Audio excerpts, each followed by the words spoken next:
For live classes, install my app Spectrum Career Institute IITG, NEET and Board from Play Store. Students, इससे पिछले class में हमने charge की 2 properties के बारे में बात किया था, एडिटिव प्रॉपर्टी एंड क्वांटाइजेशन। तो क्वांटाइजेशन में हमने एक छोटा सा न्यूमेरिकल किया था बालकों वाला। आज हम देखते हैं उसमें थोड़ा सा एक और क्वेश्चंस करते हैं, ठीक है। Can a charge of 8 into 10 to the power minus 18 coulomb given to a body? क्या मतलब है इसका? इसका मीनिंग ये है कि क्या हम किसी बॉडी में इतना चार्ज दे सकते हैं या नहीं दे सकते हैं।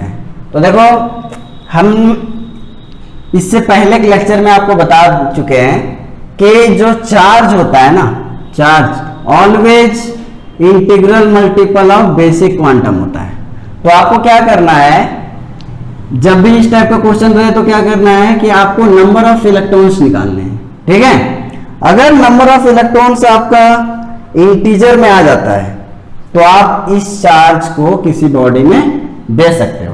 लेकिन अगर आपका नंबर ऑफ इलेक्ट्रॉन इंटीजर में नहीं आ रहा है, ठीक है, तो आप इतना चार्ज किसी बॉडी को नहीं दे सकते हो।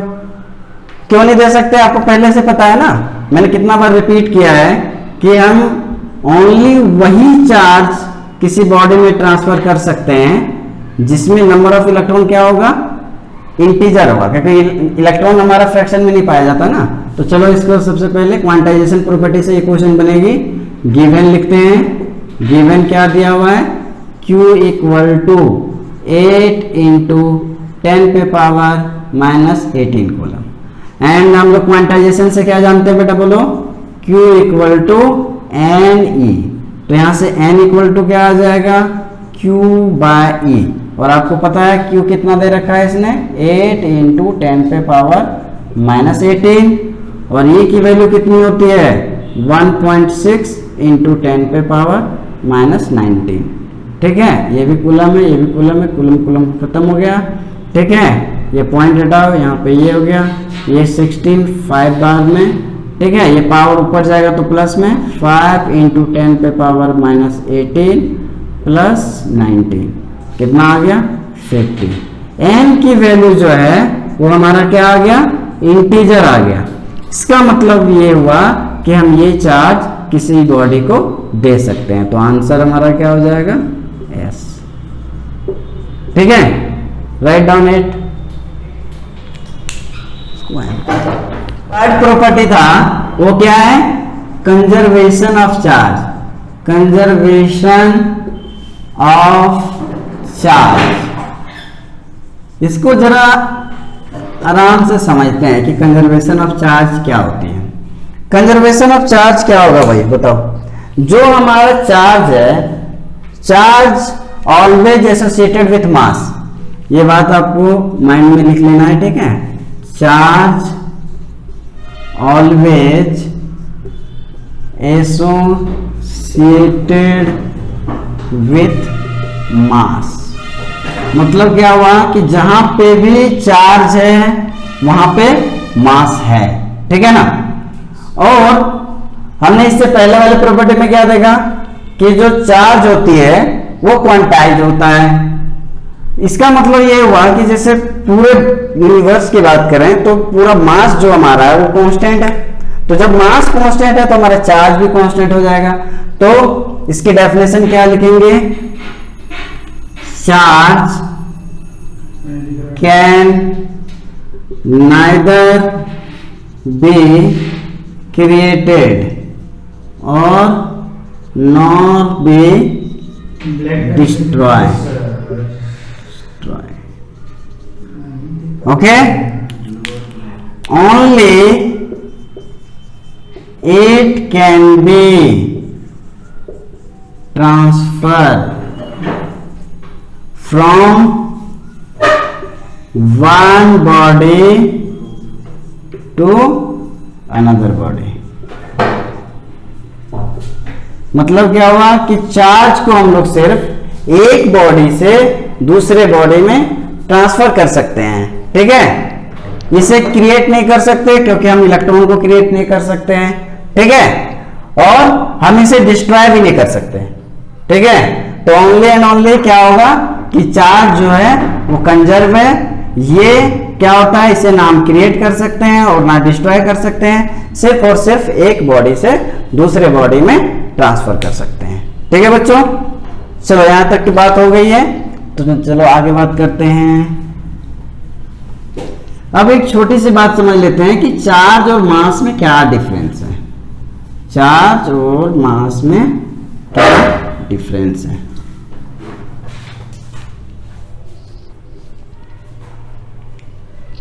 ठीक है, आप यहां पे लिख लो चार्ज और इधर आप लिख लो मास।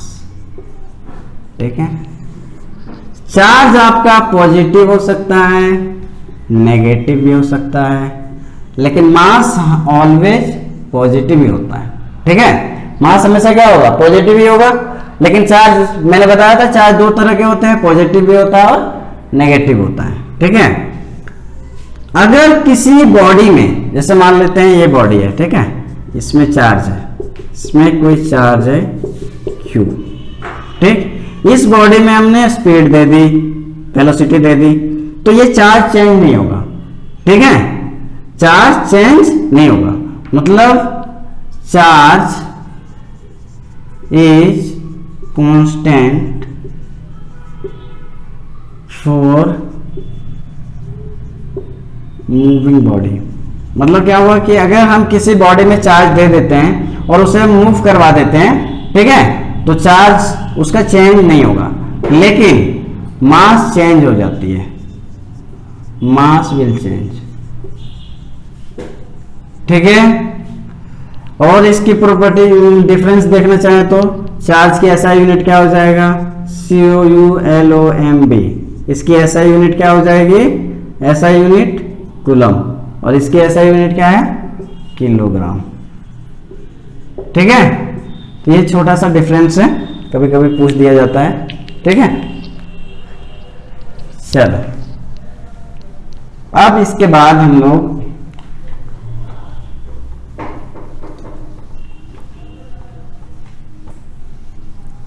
कूलॉम्स लॉ के बारे में बात करेंगे। ठीक है, किसके बारे में बात करेंगे, कूलॉम्स लॉ, जो वेरी इंपॉर्टेंट लॉ है और इस चैप्टर के लिए बहुत ही इंपॉर्टेंट है। ठीक है, इलेक्ट्रोस्टैटिक्स के लिए कूलॉम्स लॉ बहुत ही। चलो अब हम लोग बात करेंगे how to charge a body, मतलब किसी भी बॉडी को हम लोग चार्ज कैसे करेंगे। ठीक है, तो चार्ज करने के 3 तरीके हैं, 3 वेज, मतलब हमारे पास 3 तरीके, मतलब 3 वेज है through which we can charge a body. Okay, तो कौन कौन से वो तरीके हैं, ध्यान से देखो आप। How to charge a body, तो पहला जो है देयर आर 3 वेज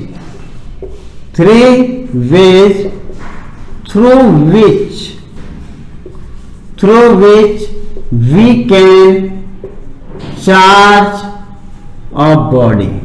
3 तरीके हैं जिससे हम बॉडी को क्या कर सकते हैं, चार्ज कर सकते हैं। पहला conduction method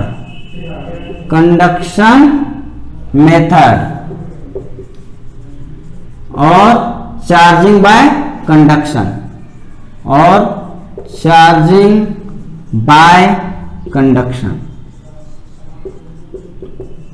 second one is the induction method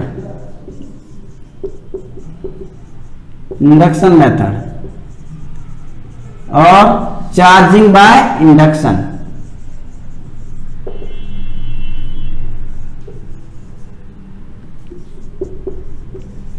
ठीक है, मैंने क्या बताया, पहला जो मेथड है वो क्या है, कंडक्शन मेथड और चार्जिंग बाय कंडक्शन। दूसरा क्या है, इंडक्शन मेथड है और charging by induction. Third one is the frictional method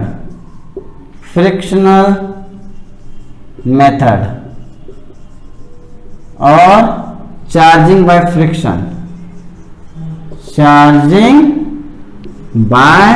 friction.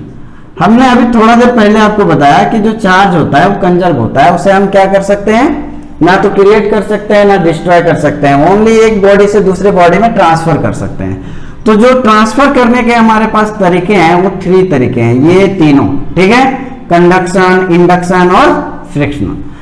इसे आप नोट डाउन कर लो, ठीक है, 1 बाय 1 करके इसे एक्सप्लेन करेंगे, हैं? चलो, आई थिंक आपने लिख लिया होगा। तो चलो हम लोग पहला मेथड के बारे में बात करते हैं, ठीक है, फर्स्ट मेथड।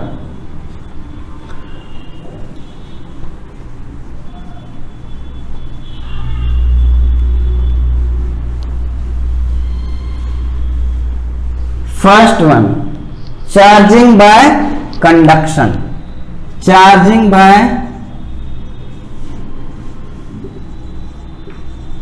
Bye conduction.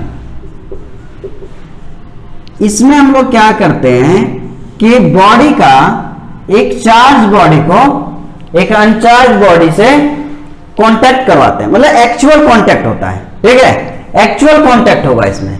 मतलब क्या हुआ, जैसे ये हमारा एक मान लो मेटल है, मेटल का बॉल है और इस पे चार्ज है plus plus plus plus plus का क्यू है। दूसरा एक मेटल स्फीयर ले लेते हैं, ये अनचार्ज है, ठीक है, ये अनचार्ज है, हमें इसे चार्ज करनी है, ठीक। तो अगर कंडक्शन मेथड से आप चार्ज करना चाह रहे हो तो आपको क्या करना पड़ेगा, ये दोनों मेटल बॉल को, मान लिया इसका नाम हमने दे दिया B1 और ये हमारा B2 है, तो इसे कांटेक्ट करवाना पड़ेगा, एक्चुअल कांटेक्ट कराना पड़ेगा। अब वो कांटेक्ट आप चाहो तो ये दोनों को टच करवा लो, या फिर आप यहां से एक रॉड कनेक्ट कर दो, है ना, मेटेलिक रॉड कनेक्ट कर दो, उससे भी ये कांटेक्ट में आ जाएगा। या फिर आप ऐसे कर सकते हो कि ये और ये टच हो गया, तो ये जब दोनों आपस में टच करेंगे तो यहाँ पे चार्ज का ट्रांसफर हो जाएगा, ठीक है। तो कंडक्शन मेथड में हम लोग क्या करते हैं कि इसमें जो चार्ज ट्रांसफर होता है वो क्या होता है, बॉडी एक्चुअल कांटेक्ट करता है, ठीक है, एक्चुअली कांटेक्ट करता है। तो इसके बारे में थोड़ा लिख लेते हैं। It is the method of charge, it is the method of charging an uncharged body by making actual contact,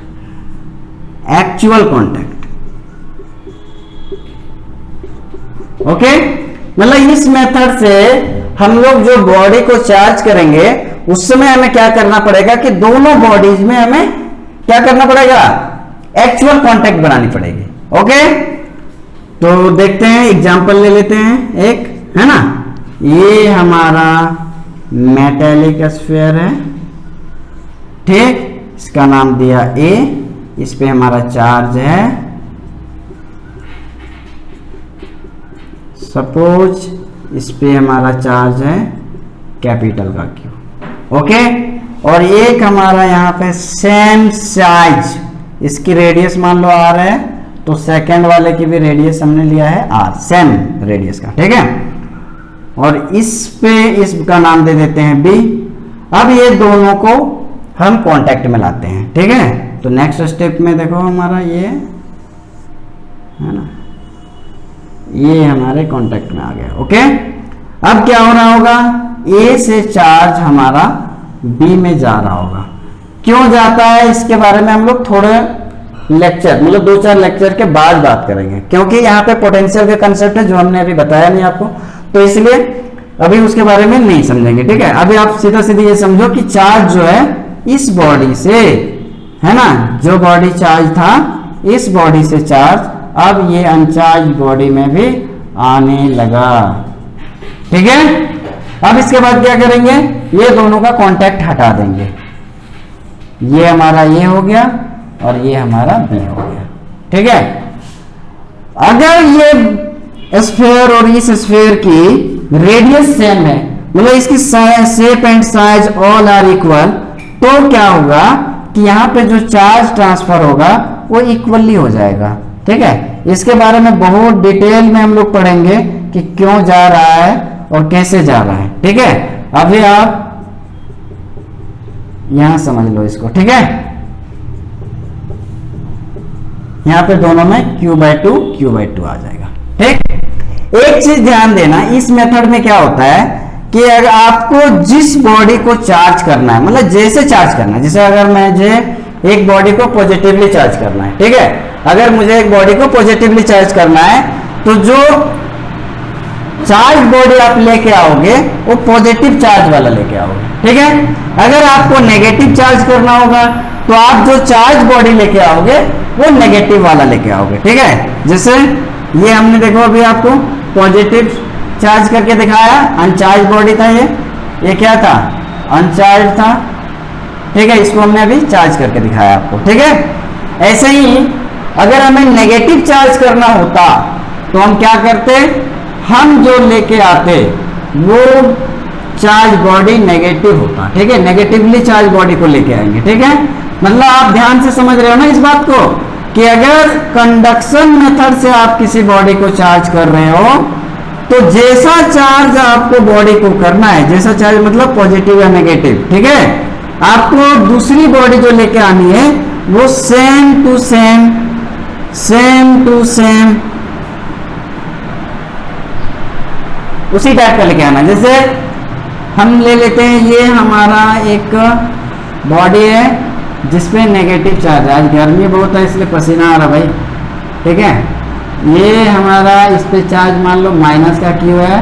ठीक है ना, और इसकी हमने रेडियस मान ली R है। ठीक, सेम एक स्फीयर हमने ले लिया, इसकी भी रेडियस R है।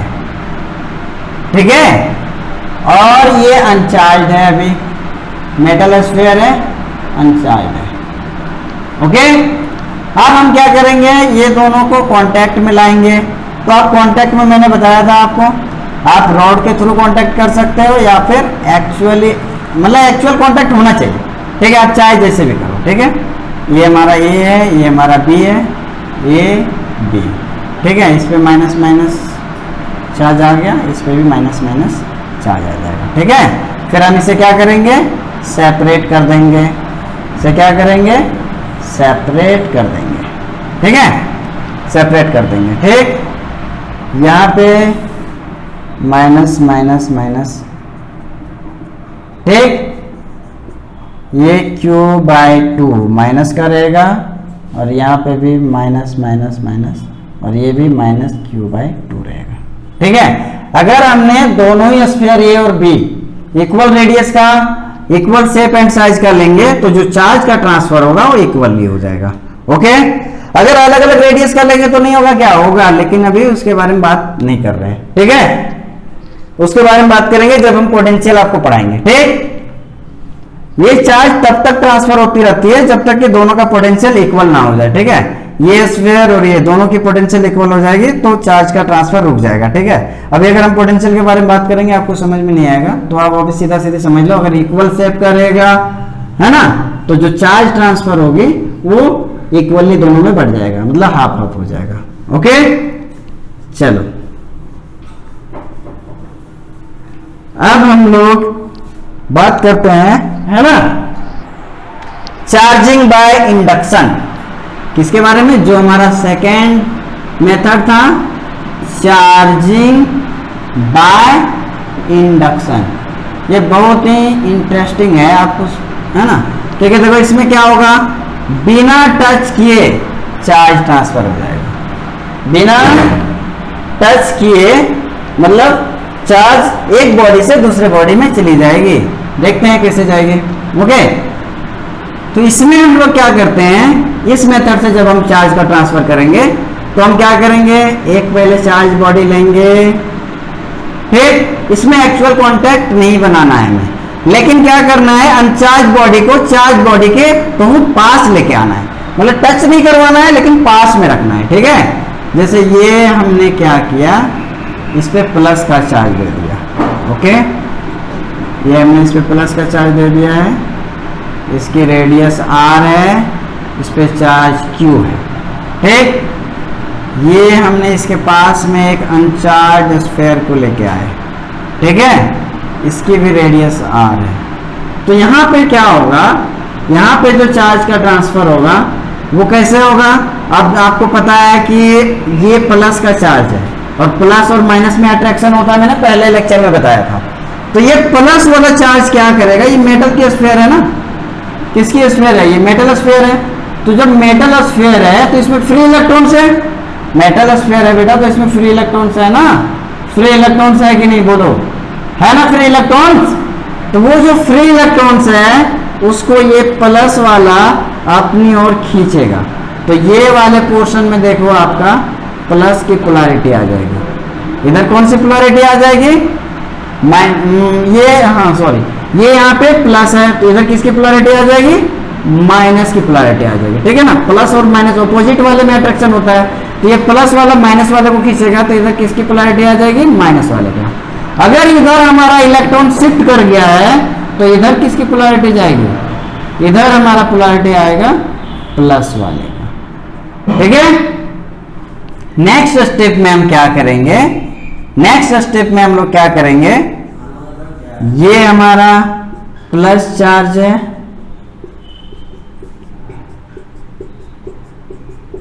ठीक है, और ये हमारा अनचार्ज स्फीयर था, ये है और ये भी है। अब ये जो बी स्फीयर है ना, इस पे इधर तो माइनस की पोलैरिटी आया हुआ है और इधर किसका आया हुआ है, प्लस का आया हुआ है। हम क्या करेंगे, इसे ग्राउंड कर देंगे। ठीक है, तो हमारा फाइनली जो बॉडी है वो क्या हो जाएगा, नेगेटिव चार्ज हो जाएगा। प्लस वाले को तो न्यूट्रलाइज कर देगा, ग्राउंड है ना, ग्राउंडिंग करेंगे तो यहां से इलेक्ट्रॉन्स जाएगा और इसको क्या करेगा, न्यूट्रलाइज करेगा। ठीक है, तो इस तरह से हमारा ये जो बॉडी बी है वो नेगेटिवली चार्ज हो गया। तो आप इस मेथड में देखो एक चीज, अगर हमें बॉडी को नेगेटिवली चार्ज करना था तो हम जो चार्ज बॉडी लेके आएंगे वो पॉजिटिव वाला लेके आएंगे। ठीक है, सेम टू सेम आप इसका उल्टा भी कर लेना, है ना। ओके, तो चलो इसकी डेफिनेशन लिखवा देता हूं मैं थोड़ा सा, है कि एक्चुअली क्या है ये, चार्जिंग बाय इंडक्शन। ठीक है, in this method we can charge an uncharged body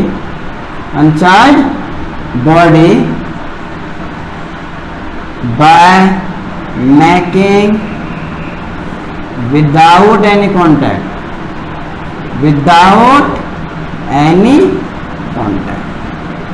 अब इसमें देखो कंसेप्चुअल क्वेश्चन क्या पूछ सकता है कि क्या भाई, जब हम इंडक्शन मेथड से किसी बॉडी को चार्ज करते हैं तो जो हमारा जिस बॉडी की वजह से दूसरा बॉडी चार्ज हुआ, क्या उसके चार्ज पे कुछ इफेक्ट पड़ेगा ना, इसके चार्ज पे कोई इफेक्ट नहीं पड़ा।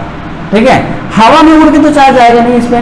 ठीक है, इसलिए इसके चार्ज पे कोई इफेक्ट नहीं पड़ता है जब हम लोग क्या करते हैं, इंडक्शन मेथड से किसी बॉडी को चार्ज करते हैं। ठीक है, तो आई थिंक आपने ये समझ लिया होगा। ठीक है, आपका होमवर्क है। ठीक, आप हमें एक पॉजिटिवली चार्ज, मतलब पॉजिटिव चार्ज करके दिखाओ बॉडी को। ठीक है, by induction method.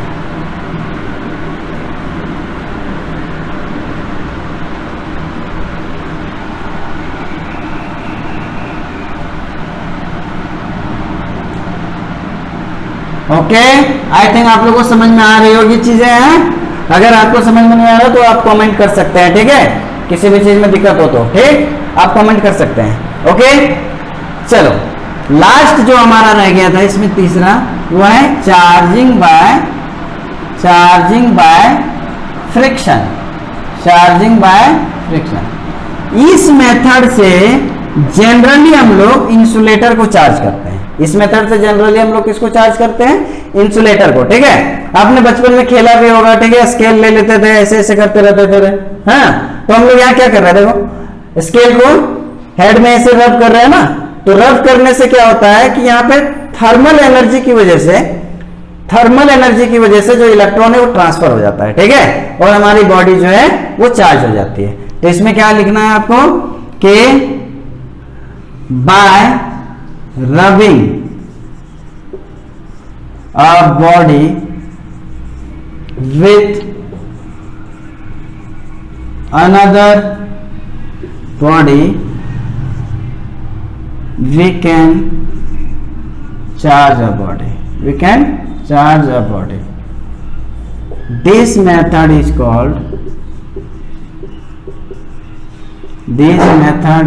called frictional method, है ना।